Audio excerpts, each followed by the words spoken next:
everyone, my name is Kristin Ciliberto. I'm a contributor over at Film Fest Report, and welcome to today's video.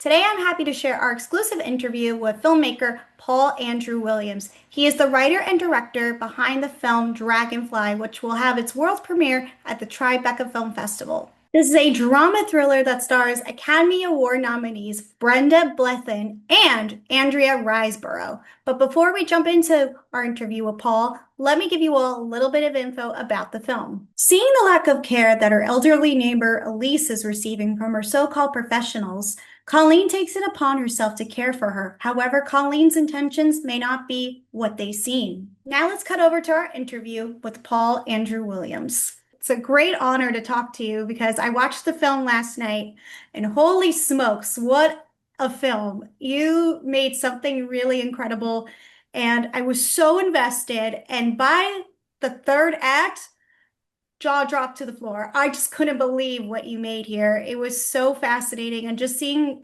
these characters in this setting, it was just unbelievable. Definitely one of the highlights of the Tribeca Film Festival this year. Thank you very much.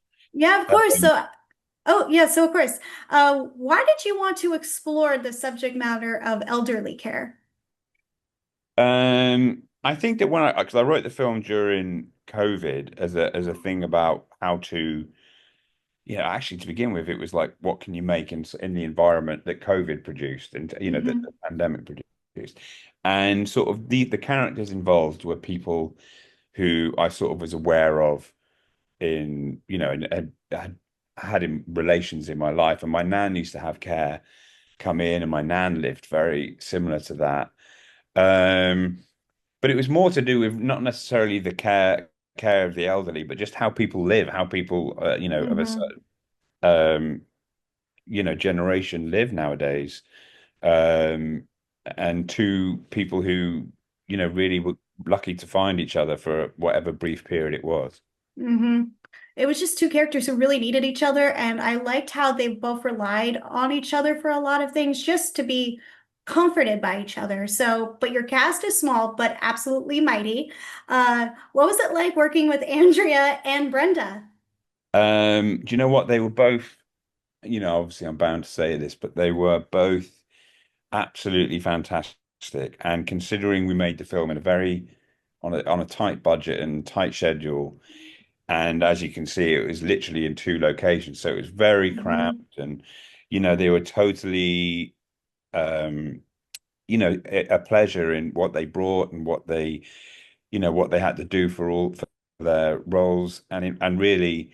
I couldn't, I'd work with both of them in a heartbeat again. And I think hopefully the feeling is mutual. But it was, yeah, no, they were an absolute joy, and they both brought so much to their characters that I found very early on that I had very little to do in terms of, Hmm. sort of direction in that respect, because they were just so on it, from the script. Definitely, and they were just fabulous here. I hope they get nominated for something because their So performances do I. are definitely the highlight of the year so far. What was the biggest challenge you faced while filming Dragonfly? I know you said you had the small space. Was that the biggest challenge? I think the biggest challenge is always not necessarily the actual filming, but is always trying to raise the money to do a film like this, because it's not necessarily, you could say that it's not necessarily a commercial movie. And it was made completely independently in terms of there was no major studio distribution, anything like that. It was made private finance and some help from the Screen Yorkshire Fund. That was the biggest challenge, is getting people to commit time, because Andrea was attached to it for years, Hmm. and sort of stuck with us through quite a lot of ups and downs and in getting the film made.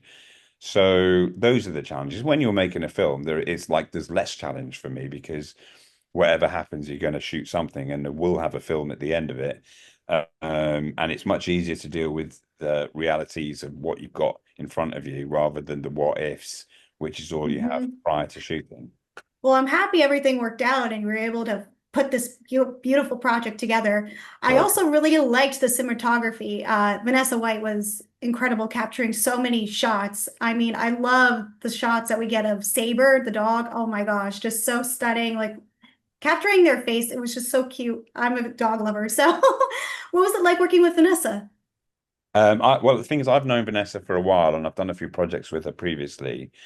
I really like working with Ness, how we speak. And she's coming to today, which is great. She's going to be there tomorrow. She's actually really brilliant. She's a total, she totally collaborates. She is able to sort of understand what I need and what I want without me necessarily being able to explain it in a really coherent way.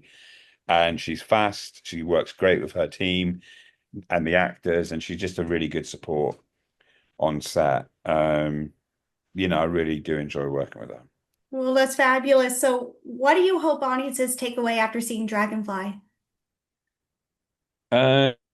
The thing is someone described it to me as a bit of a love story Hmm. between these two characters because what's difficult is finding a genre to place this movie because it doesn't really fall into any category. So I would basically like people to sort of think about the people that are sort of shown in the film and Hmm. anyone like that who we see and our judgment because we're very quick to judge people Hmm.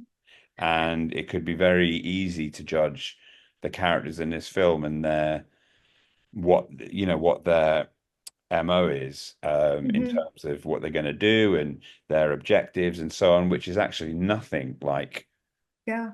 what is expected. And so that's what, and also I want them to go and tell everyone to go and watch it. I want people to tell everybody.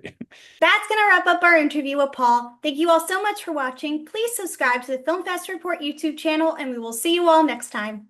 Bye.